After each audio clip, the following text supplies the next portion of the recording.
Hi friends. Today we will be discussing about Leuconostoc. In the Leuconostoc genus, firstly we would have to know what is its classification, and the order of classification is division, class, order, family, and genus. So division is not mentioned here.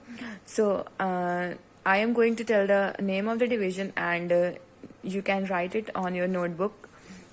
So its division is Chlorophyta, class is Bacilli, order is Lactobacillus, family Leuconostocaceae, and genus itself is Leuconostoc, as you can see here. So after the classification of Leuconostoc, we have to draw, or we should know about the structure of Leuconostoc. So it consists of a spherical or ovoid shaped cocci, which can form chains, which can or cannot form chains, but it is seen in many Leuconostoc species that there is the formation of genes in its cocci. So now we came to the characters of Leuconostoc. As Leuconostoc are found on plants and in milk and milk products.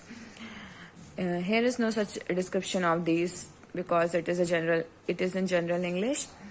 And these are gram-positive bacteria. As you know that there are two types of bacteria, gram-positive and gram-negative.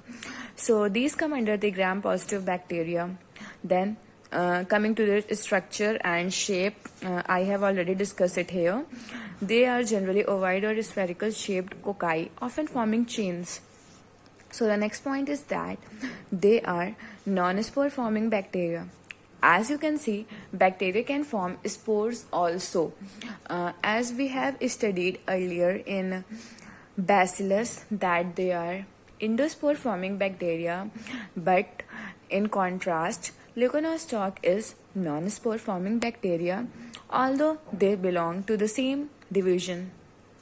Then there are aerobic and facultative forms. They are present in aerobic as well as facultative forms. They help in heterofermentation, and they break sugar into lactic acid, ethanol, and CO2.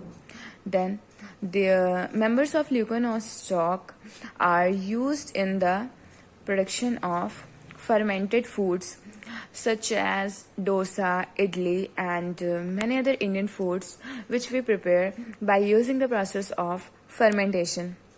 So now we come to the importance and application of Leuconostoc. So it can be used in the production of diacetyl and other flavoring agents. Then slime can also be prepared by fermenting sucrose. Then it can form a dextran. Then Leuconostoc mesenterides is a great medical importance as it can be a substitute of blood plasma. Then the sweet cream which we eat is prepared by this bacteria Leuconostoc citriva.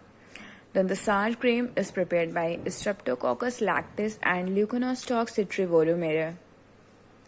There is no such explanation in all these things. You simply have to learn all the names correctly and remember to write the genus name in capital and species name in a small letter, because if you write both the things in capital letter, it may cause a great problem for you and it is not considered right. So Leuconostoc species can produce metabolites such as acetaldehyde, acetate, and lactate, dictating properties of fermented milk products. These properties make Leuconostoc species an essential non-starter lab adjunct. It can be also used as a lab adjunct. Then coming to some of the harmful aspects which can be caused by Leuconostoc species is it can spoil our pickles. As we can see in the very humid air conditions weather, there is a whitish layer form in our pickles which we store in our house as well as in shops also. So this whitish layer can be caused by this genus Leuconostoc. Then spoilage of unprocessed food. Unprocessed food means when the food is not perfectly cooked, or it can be spoiled through this bacteria. Then it can decrease the quality of vinegar, and it can spoil the sugar solution, resulting in the formation of acetic acid, ethanol, lactic acid, and CO2. So that's it about the genus Leuconostoc. If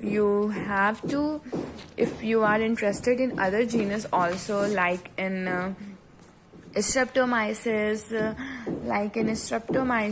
Clostridium, Lactobacillus, and Bacillus chlorella, then please tell me in the comment section so I can cover those genus also.